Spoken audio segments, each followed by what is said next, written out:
This is Steve Good with the Scroll Saw Workshop. The video you're going to see here is not meant to be a tutorial. This is a part of a blog post that I'm doing on March the 2nd, 2018 over at the Scroll Saw Workshop blog. So if you're looking for a tutorial on photo processing, this is not it. This is just my process of how I edit a quick photograph for my blog.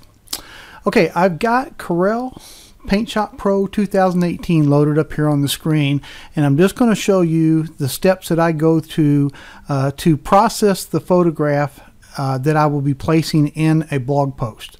So I have it open here. I open up to wherever the photo is saved at. In this case, this photograph was taken with a Canon 20D DSLR, and I used my photo tent to take this picture. So we'll go ahead and open it up here, and here's the full photograph right out of the camera. I shot this in JPEG quality. I didn't use the raw photo processing built into the camera, so this picture has already been processed inside the camera to a certain degree.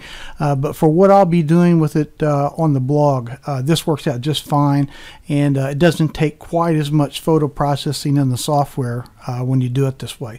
If you're using your iPhone or another camera, most of the time they will not shoot in the raw format, so you will be getting the picture into your photo editing software as a JPEG or a TIFF, and it will look something similar to this. Okay, the first thing I do when I get the photograph into Corel Paint Shop Pro is I go up to Adjust and White Balance. I always do the white balance first.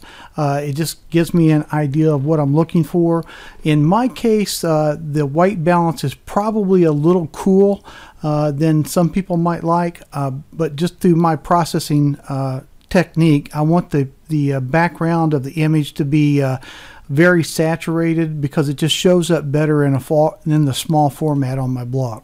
So that's the first step. The second step is I go to Adjust Digital Noise Removal, and I let it do its thing for processing the background noise. And the background noise, for those of you not familiar, is basically just the grain of the picture. It goes through and tries to smooth the image out a little bit.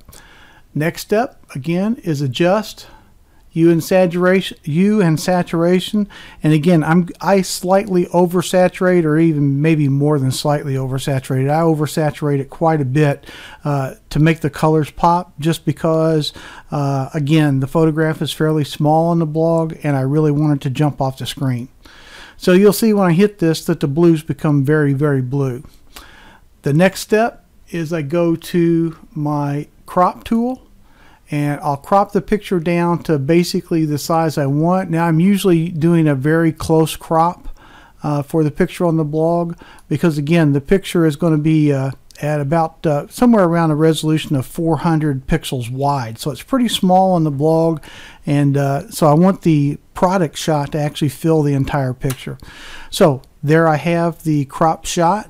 I generally will go ahead and add a border to most of my pictures. Well, let me do something else first. Okay, at this point it's actually still too large for the blog, so I go to Image and Resize, and I will generally resize my photograph down to 400 pixels wide, and that's just because that is what fits in the formatting of my blog. So once I do that, then I can go up to View, 100% zoom, and now I've got the size of the picture that I need for the blog. It's 400 pixels wide. I will then add a border to it, and I would generally stamp my signature. Whoops, let's see if I can get that. Yeah, I don't have my signature set up here. Let's see if we've got it here handy. If not, we'll move on pretty quick. I keep a stamp of my signature, and I don't have it in this version right here right now. So anyway, there's the picture all processed and ready to go. At that point, I will do a Save As, and I will save it as a JPEG. Just for size reasons, that'll get the size down to usually somewhere. Well, let's save it and just see what it is. Let's call this test. We'll save it into the downloads forum or folder. Let's pull that up, and you can see that this is the original image. It was almost 2.5 megs. and after processing and making it into a JPEG, we've got it down to 66K. So to decrease the amount of bandwidth that we have when the page is loading from the website, that's a nice small size. So there's a real quick, again, not a tutorial, just a sample of how I use my photo editing software. And again, this is part of a blog post from March the 2nd, 2018 on the ScrollSaw Workshop blog. Thanks for being here with me at the ScrollSaw Workshop. We'll catch you next time.